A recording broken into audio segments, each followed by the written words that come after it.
Alright folks, so let's get into this whole thing here. Now, how to get into trapping without spending a crap ton of money at first and having all this frustration, disappointment, so on and so forth. Don't want you guys to make the same mistakes I did personally. So I kind of broke this down to a little list in my mind, and we're going to kind of hit this video up like that. So first things first, whenever you decide to get into trapping for whatever reason it is, do you want to try a new sport, you've had problems with coyotes on your property, maybe some other nuisance animals, whatever, or perhaps that beaver is flooding your field. It doesn't really matter. Thing is that so you decide to get into trapping for whatever reason it is. Cool. Now I want you guys to sit there and make a wish list of animals that you think would be fun to go after trap-wise. Sweet. Okay, so we have our list. Say it's like the big four I go after every single year. Foxes, raccoon, bobcat, coyotes. You know, okay, 4 simple species to go after. Beaver, whatever, throw it in there too. Why not? And then what I want you guys to do, depending on where you are at in this world watching this video, and whatever agency manages your wildlife in your country. Here in the United States is the Department of Natural Resources in every single state. You can go there and go, all right, I want to trap these species. This on the go list, I call it, right? You're allowed to trap these species. What is the season for these species? Write this stuff down, save it up someplace, whatever, it doesn't really matter. Just have this information logged into your brain, written down someplace. It's all fine.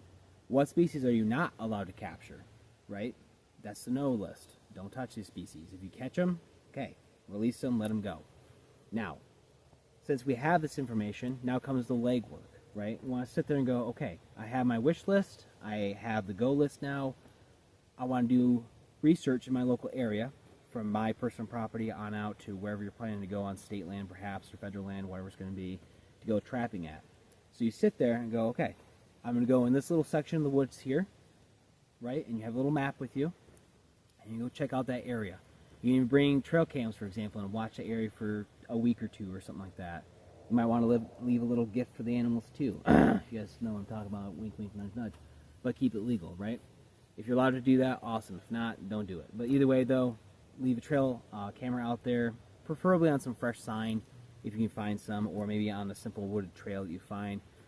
Trust me, animals are going to take the trails, like ATV trails, dirt bike trails, whatever it's going to be. They're going to take the path of least resistance because it's conserving them energy to do such a thing instead of weaving, ducking, and diving, and dodging branches and trees and whatever else, walking through the woods. It's just simpler for them to go down a trail. So they're going to take it, trust me. Leave a trail camera there, see what animal species are out there. Is it on your actual go list of trapping? Sweet, awesome. If it is, mark down what time, what they did, how long they hung around in the video or picture, whatever it's going to be. Go out there, find sign.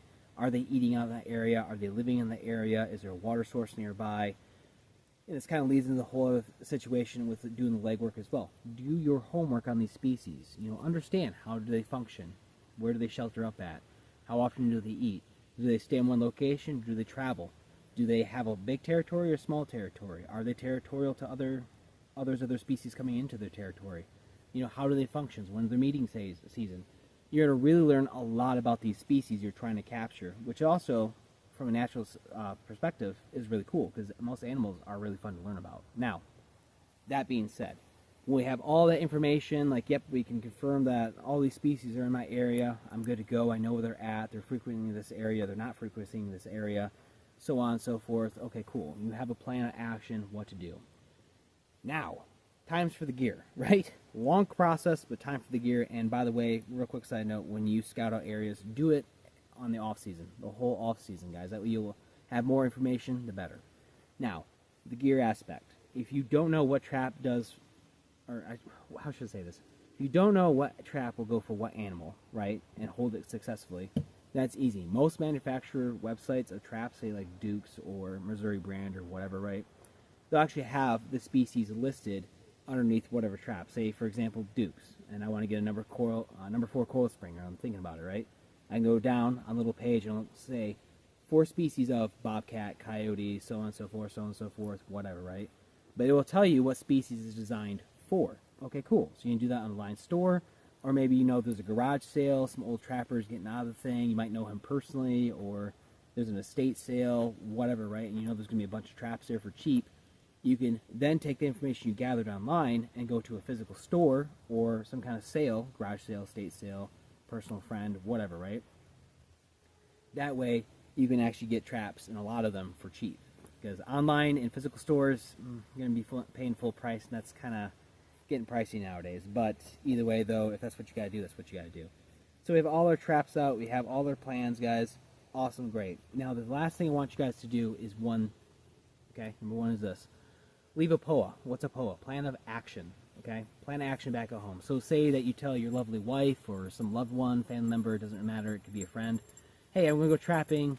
I should be back home, or I should text you at this point in time. If I don't, for whatever reason, try calling me 3 times. If that fails, please call search and rescue, police, fire, EMS, whatever, because something wrong has gone. Okay, I want to stress that point because so few people actually even really take that in consideration when they're telling other people about trapping, because it can be a dangerous thing. I mean, when you think about it, right? At least up here in the UP, you know, am I really super worried about predatory animals? No. But am I conscientious about their existence? Yes. So that being said, yeah, I'm taking, say, ground beef as bait in my bucket. I'm hauling that around through the woods along with a bunch of other stinky lure. I might attract some kind of hungry bear or wolf or cougar or whatever, okay? There are dangers like that. Plus, quite simply, maybe you're out beaver trapping, you fall in the water. It's really cold out. I mean, right now it's 32 degrees where I'm sitting right now. Can't imagine me soaking wet, and if you don't have the 5 C's of survivability, this other thing too, bare minimum the 5 C's of survivability, so the ability to make fire right away, emergency, right now, it's going to be a really bad time for you, especially if you're far away from your vehicle. So plan accordingly, guys. Have the survival and bushcraft mentality at all times when you do stuff like this on the outdoors, no matter what it is, from trapping to fishing to hunting to camping. I don't really care. Always have that mentality with you. So anyways, guys, that's kind of my advice for brand new trappers, maybe some, I don't want to say inexperienced trappers, but kind of mid-level trappers or whatever, just my thoughts on the 2 cents of the whole situation. And as always, stay frosty, prep up. God bless.